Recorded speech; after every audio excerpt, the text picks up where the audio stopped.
Hello everybody, CW here. I had a mind to do another unboxing for the last of my birthday molds,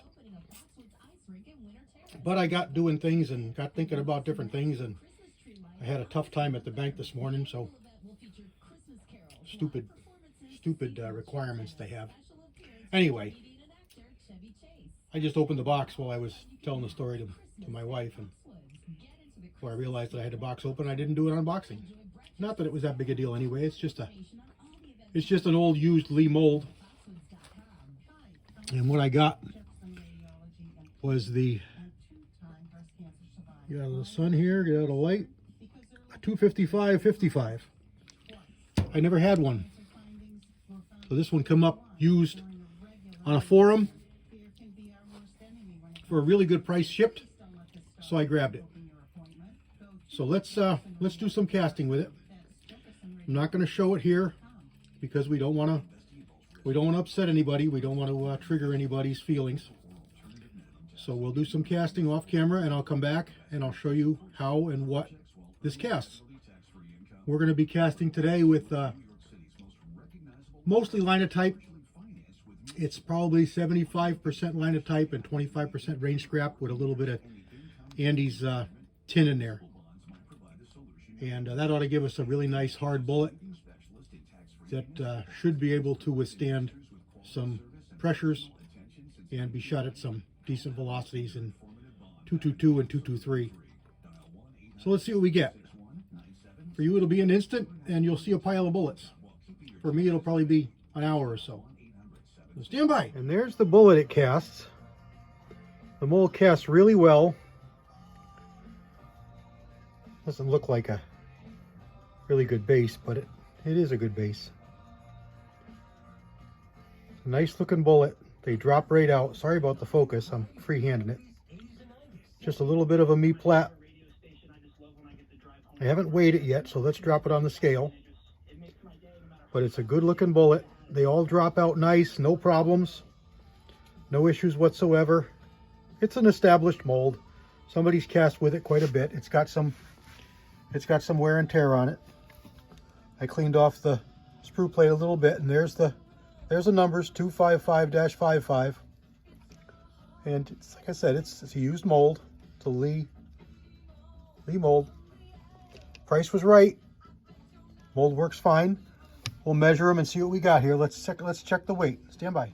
Handy Hornady scale here. These are great for doing this kind of stuff. I love this scale for this. I don't trust it for powder, but it's fine for weighing bullets and cases and stuff like that. All right, so 538.8, 53.8, 53.8. It's supposed to be 55, but of course, I know this is hard alloy. This is Linotype, a little bit softer than Linotype. And I believe Lee sets up their molds and all their weights with clip-on wheel weights. So this is quite a bit harder than that. So it's going to be lighter. And the second mold I cast with was the first birthday mold, and that's the MP. This one is a 277.65, 227.65. And let's just pick these up. Now these are not culled, so we're just picking this up at random. And let's see what we get here. Sorry for the focus again.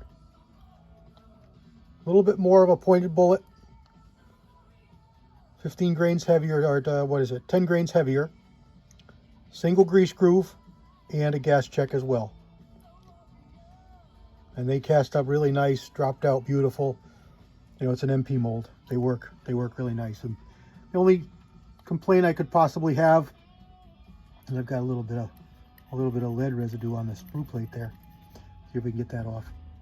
And stuff like that, if you've got stuff like that, what you want to use is something that's not going to scratch or mar the metal. And that would be like a bamboo skewer. Those work great. You can cut those so that they have a really sharp edge, and they will scrape really well. You can buy them in the grocery store, used for food preparation, for cooking. chopsticks, you know, that's the kind of stuff you're looking for. And I just bought a bag of them the other day, and I think they were $3.29 for, goodness, over 100 different sorted sizes. And they will scratch out lead out of air gaps and off the surface of the mold, the sprue plate. They work great because they won't scratch. They're much softer than the alloy, but they tend to be tough enough to remove lead pretty well. So it's a good tip to have in your box for handling your molds. So I've probably got 100, a little over 100 there with this one, and this is a 4 cavity. This is a 6 cavity, and it dropped the same number of molds. I mean casts. I don't think I cast any more out of this one than I did out of the 4 cavity, but there's quite a bit bigger pile just having 2 more bullets. You know, I would venture a guess that I've got 200 plus there, and maybe I got 125 or 130 there, but I got a bunch of powder coating to do now. So stand by. Let's get some powder coating done, and I'll bring you back and show you what we come up with. I'm probably going to do a gray or a light gray or an off-white or something like that with these. They tend to be a nice thinner powder coat, and I don't know how these are going to gas check, meaning I don't know the size of the shank. These ones here tended to be a little bit forgiving, so although I will still keep it thin, I don't need to use my thinnest, but I'll probably avoid my thicker powder coats like the Eastwoods. I'll avoid those. All right, I'll bring you back when we get some color. Stand by. Okay, there's 144 all coated and set up in the little mini ice cube tray that I like to bake these in. It keeps them separate, keeps them standing up. Better than standing them by themselves because they're so small bases they can tip over and you know, be like dominoes, knock everything over. So let's see how these come out. The other ones are in and almost done, and that one's coated with Army Green, I call it, but I'll show you that in a second. Okay, these are fresh out of the oven. I'm going to dump them in the quench right now. I call it Army Green. It's just a drab green I mixed up, but it's a nice thin coating. Okay, there's the 55 grainers. That's a PVT or PVC silver with a little bit of hammered white mixed in. And that's my own mix. I call it Army Green. Just a mix of different colors that I came up with. So let's get some gas checks on these and see what they look like. Stand by. Last batch coming out of the oven. All right, we're up to the gas check stage. I just finished all the 65 grainers, and they come out really good.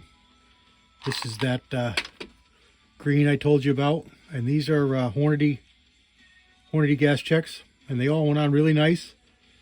This particular coating is, I wouldn't call it thin, but it's definitely not thick, and those are going to be good. We'll size them afterwards. That'll be the last step.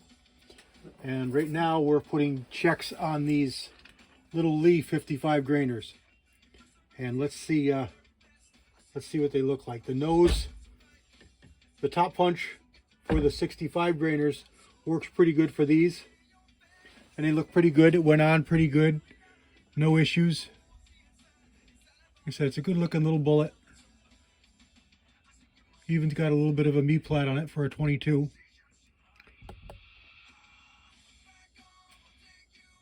And again, this isn't crimped. This is just seated on. This isn't a crimper that we're using over here. This is just a seater. And basically it just runs like an arbor press. And if you've seen previous videos, you've seen me do it. You just start the check on. You set it in the top punch and you guide it to the top and you pull back. And I just spin it 180 degrees or so and hit it again, and that's just to make sure that it's square. Now this top punch is not perfect. You know, it will let it tip and fall. We just dropped the bullet, but I caught it there. So there is probably a better top punch that would do a better job. I'll show you these 65 grainers when you put one of those in it, it stands right up, perfectly square and true, and it's perfect. There's no wiggle, there's no woggle, you know, it sits perfectly straight. So a proper top punch really makes a difference. But holding it with my fingers to guide it, it's going to be fine. It doesn't have to be perfect as far as the top punch. It is perfect, and you check it, you know, you spin it in your fingers and you can see that the check is on there square. And it will kind of find true, find square.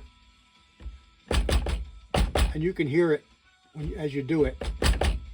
You know, it sets in there, and you can hear the hollow sound of a non-seated or non-completely seated gas check, as opposed to one that's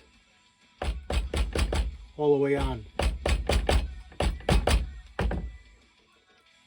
And that's not really seating it more, it's just making sure it's square. If it's a little bit crooked to one side or the other, spinning it and tapping on it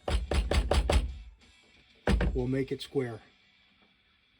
All right, so again, it's going to be boring, so I'm going to turn you off and I'll bring you back on when we're ready for sizing. Stand by. Okay, got everything gas checked, ready to be sized. Let's run them through the sizer. We're going to use the APP, and if I can zoom you out a little, we're going to use the APP press with a NOE 255 sizer and a 22 pusher. And they work really well. It's pretty quick. They go right through. This crimps the gas check on, sizes the bullet, lickety split. I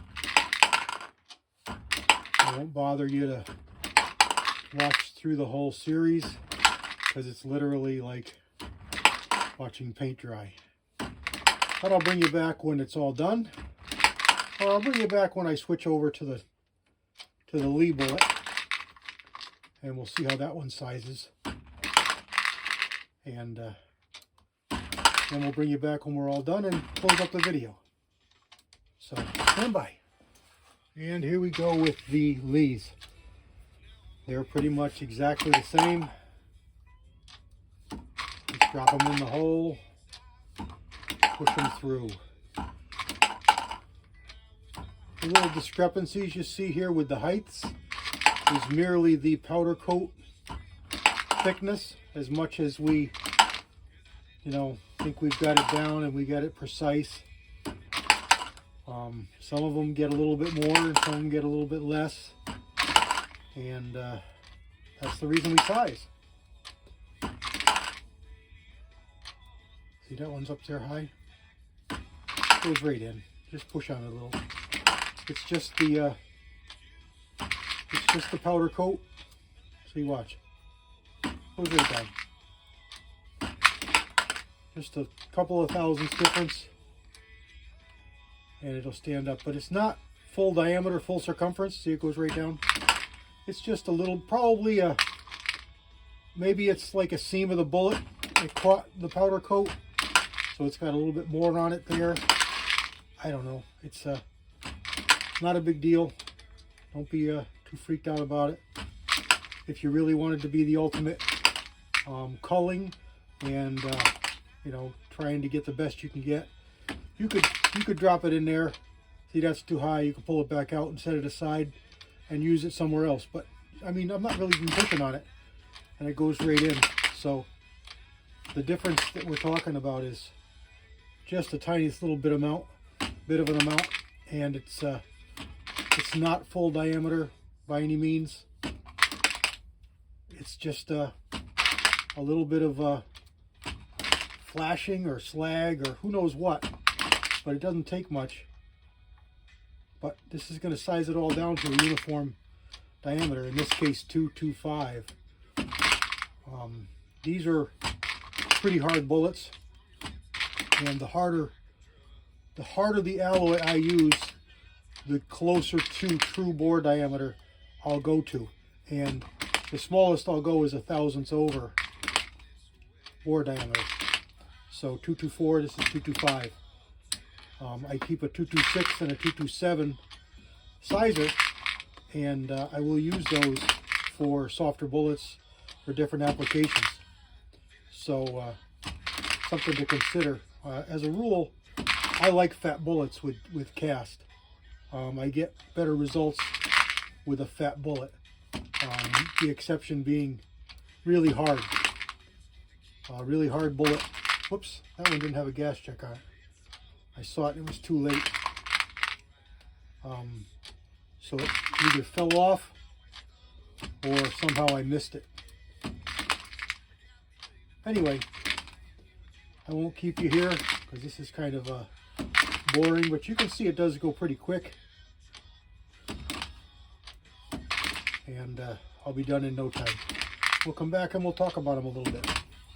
Stand by. And there we have it. It was just about 200. They cast up really nice. They coated really nice. The gas checks went on really nice. Only had a couple that were any kind of problem. I had a couple that were culls. They didn't have good fill out on the base, and the gas check just didn't go on right. Had a couple of these did the same thing. Must have been one of the first casts. Just a bad cast. It happens. No big deal. And so I got a good couple hundred of those to try, and another 150 or so of these. The gray ones are what we did the other day, and the green ones are what we did today. But they're the same alloy. Usually I do different colors for different alloys, and technically this is a remix, but it's the same stuff. You know, I do about 75% lino and 25% range, and it worked out really good. It's a good hard bullet. And there's the 266. This is the 6.5. This is the other 6.5. One's a solid base, a plain base. One's a gas check, and then the 100 grain 243. That's it. I hope I didn't bore anybody. I had a good time casting these. They're good looking bullets, so I'll make up some dummies, and that'll be that. God bless everybody. CW out.